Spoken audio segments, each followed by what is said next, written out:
you are from Asia and you care for aging parents, you already know the unspoken rule. Family come first. But what happens when putting family first costs you your mental health? We are answering that today. Welcome back to Midlife Unfiltered. I'm Alice from primemidlife. And hi, I'm Jenny from the Midlife Clover community. You actually might be silently carrying the weight of for an aging parent or parents. You haven't told most people about it. You are managing it quietly, and you're wondering if it's normal to feel this exhausted. Caregiver stress is not just about being busy. It's not something you fix with a weekend off or a spa day. It's chronic, it's relational, it's invisible to most people around you. Your colleagues may see you hitting deadlines. Your friends may see you at dinner, but they don't see what happens at midnight when you are lying awake thinking about your parents' test results. They don't see the moment you realize you have forgotten to eat lunch because you were coordinating a doctor's appointment. The Caregiver Action Network found that 40% of family caregivers in Asia experience clinical depression or anxiety. 40%. That's not a small number.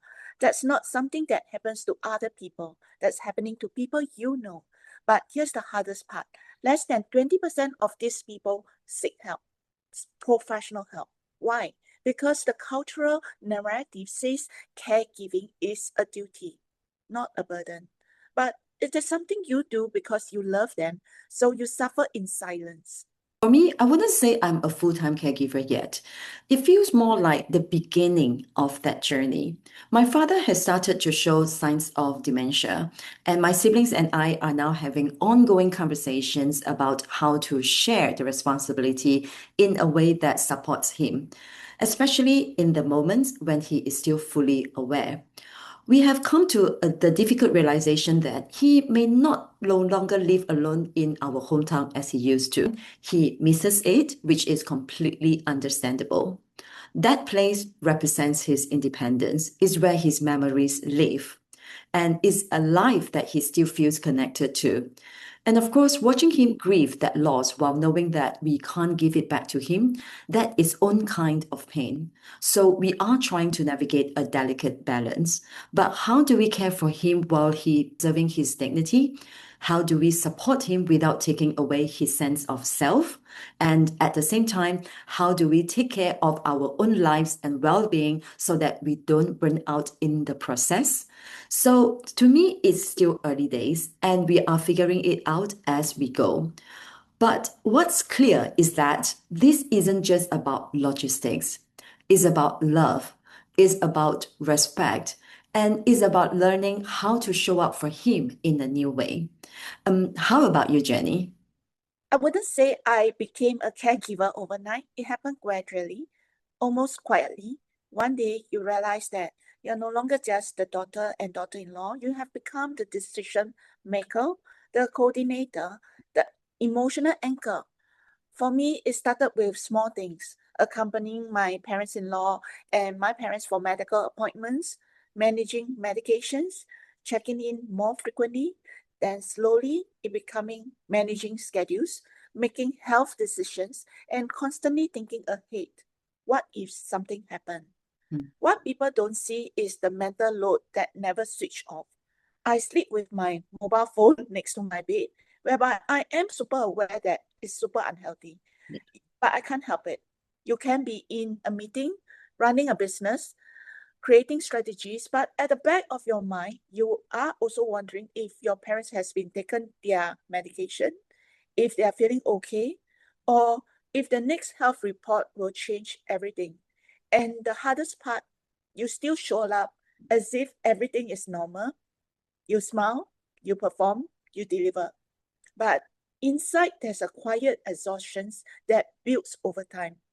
There were moments I felt stretched in every direction, being a business owner, a mother, a wife, a daughter-in-law, and at the same time, wanted to be best for all roles. And sometimes, no matter how much you do, it never feels enough. What I have come to realize in this, caregiving is not just physical, It is emotional, it is psychological, it is the constant anticipation of change, of loss, of responsibility. Many of us carry silently.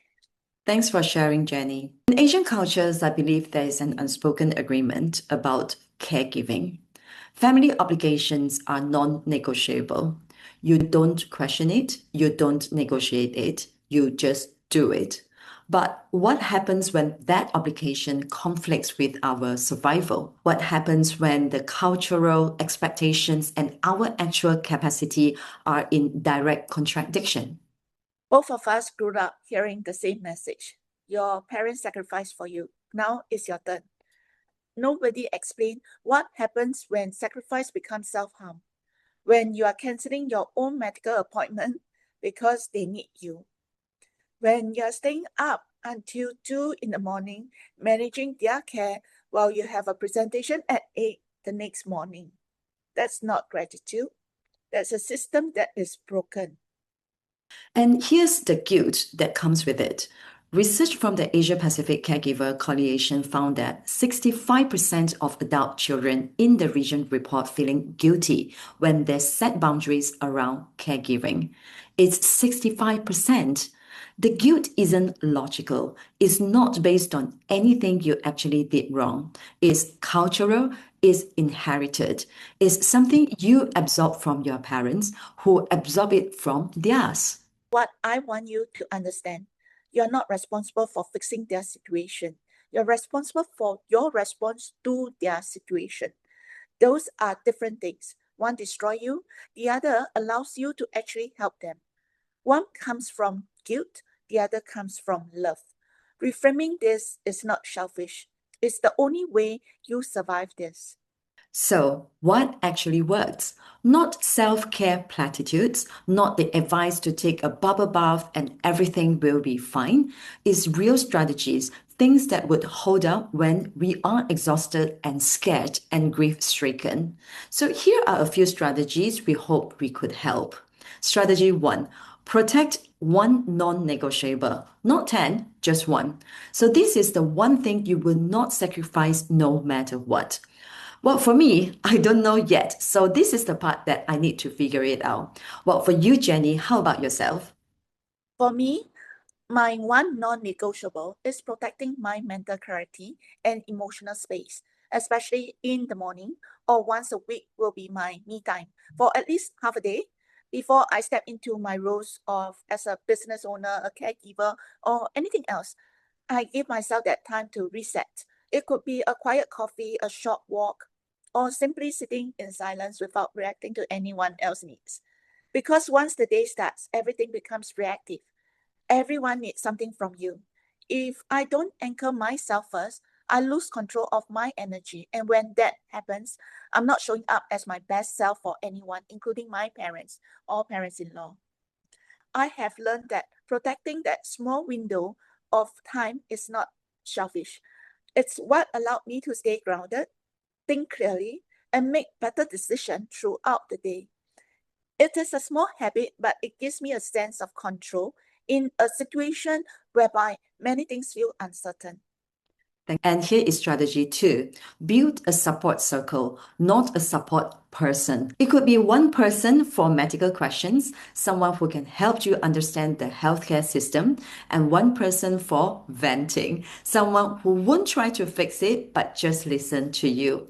And one person for practical help, someone who can take your parent to an appointment or help with household tasks and one person for fun. Reminds you that life exists outside of caregiving. This could prevent anyone from burning out and prevents you from feeling like a burden to one person. The Harvard research on this is clear. Caregivers with diverse support network report 40% less depression than those relying on a single support person. It is not about having more people. It's about distributing the load intelligently. Write down five people and next to each name, write what they can realistically help with. Then actually ask them. Most people, they want to help, but they don't know how. So they might be waiting for you to tell them what you need. The asking part, yes, is the hard part. But once you do it, everything shifts. Strategy 3. Process anticipatory grief with intention. Don't let it happen in the background of your life. Set aside 20 minutes once a week to feel what you are feeling. Cry, write, sit with it. Feel the loss that's coming, then move forward. Yes, anticipatory grief is real grief. It deserves real processing. Containing it actually makes the real loss easier to bear. It may sound like counterintuitive, but it's true. When you have already grieved the loss in a structured way, when you have already let yourself feel it, the actual moment actually could become less devastating. You have already survived the worst of it. Schedule your grief time. Yes, literally put it on your calendar. Make it real.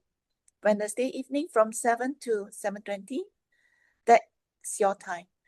Then when intrusive thoughts show up at 2 in the afternoon, when you suddenly feel overwhelmed with sadness at your desk, you can say to yourself, I'm dealing with this on Wednesday.